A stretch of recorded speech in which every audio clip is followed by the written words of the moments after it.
Let's take you here now. So WhatsApp users who refuse to accept its new terms could be disconnected from the app come the 8th of February. The messaging app wants its users to allow them to share more information with its parent company, Facebook.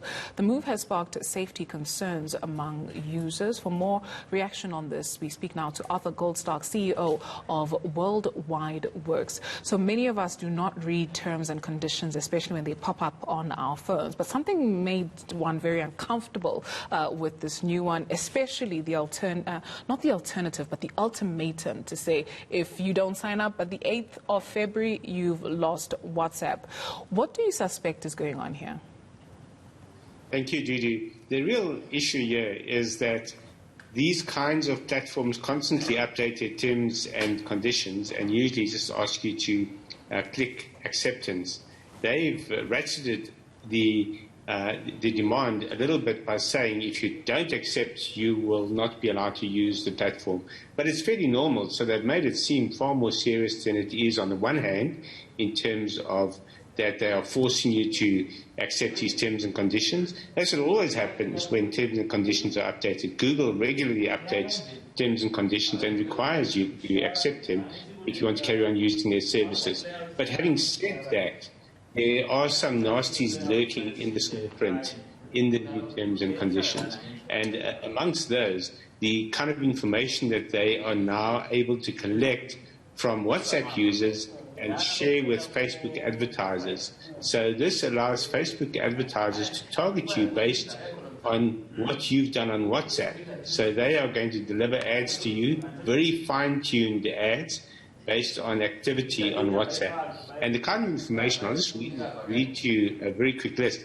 Battery level, signal strength, app version, browser information, mobile network, connection information like phone number, mobile operator or ISP, language, time zone, IP address. When you start seeing that kind of detail, then you start realizing the extent to which they have access to information about their users, not only on WhatsApp, but across all their platforms.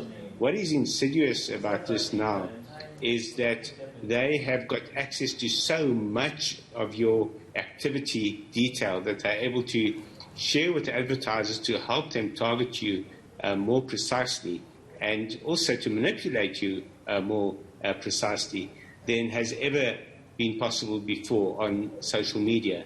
But I just also have to add that this should also be seen in the context of the way Google operates. So if you, for example, use Gmail or YouTube or Google Chrome or conduct Google searches while you're logged into any of your Google accounts, or if you use Android on a smartphone, then Google is aggregating the information from all of these services in the exact same way.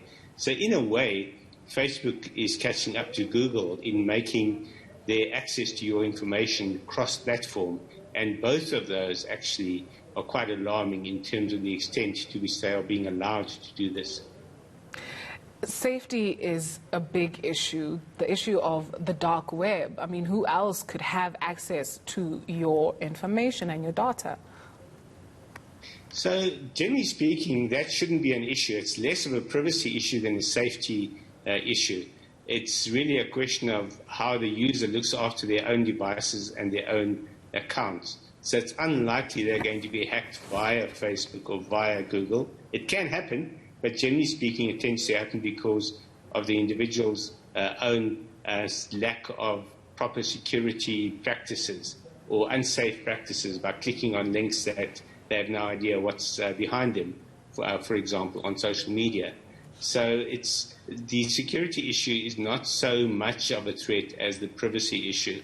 You could say that this is another major step forward in the end of privacy, and this is probably why the antitrust authorities in the USA are going to use this as further ammunition to act against Facebook. There's already a case that they've opened against Facebook. Both the Federal Trade Commission and 48 attorney generals in the United States have opened a case against Facebook to try and reverse the purchase of Instagram back in 2011 when they did approve it.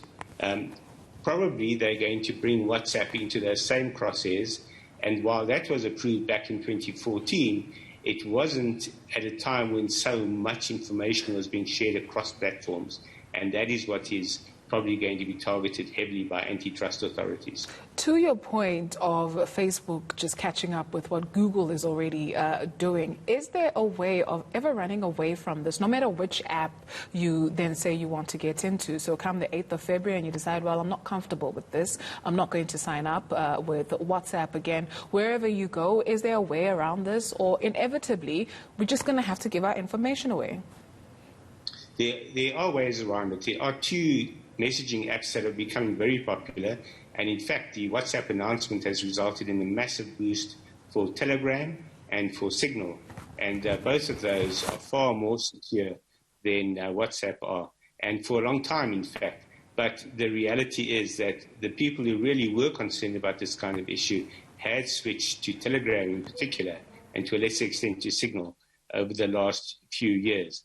But if you want to escape it, you've got to basically ditch WhatsApp, Facebook, and Instagram, because all of those are going to pull data from wherever they can. Same applies to Google services. So that even if you use Signal or Telegram, you're going to be using it probably on an Android phone, possibly an iOS phone, an Apple phone. And that means that Apple and Google are going to have access to certain levels of information, not what you're doing in Signal or Telegram, but the fact that you're using them. And the moment they start running adverts and tap into advertising networks, that is going to be linked up to any of your other Android activity. Makes you wonder about some progressions that we make as humankind. But anyway, thank you very much, Arthur Goldstock.